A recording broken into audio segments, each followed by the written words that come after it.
In this video, I will show how to hide zero values in Excel.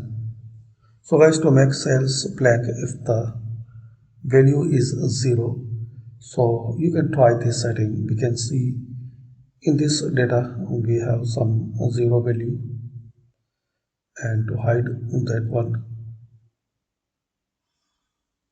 select, click on File and More, then Options. Now here click on Advanced, then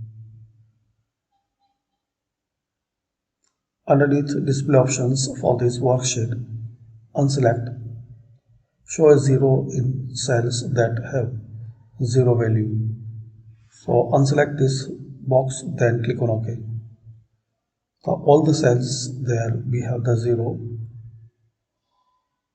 they will be empty. So this is the way you can hide. To show again same process, you make changes here, options and advanced, and here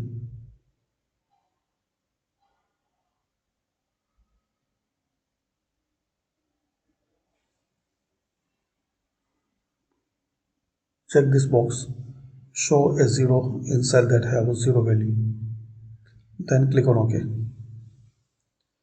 So thanks for watching guys. Comment this video useful for you.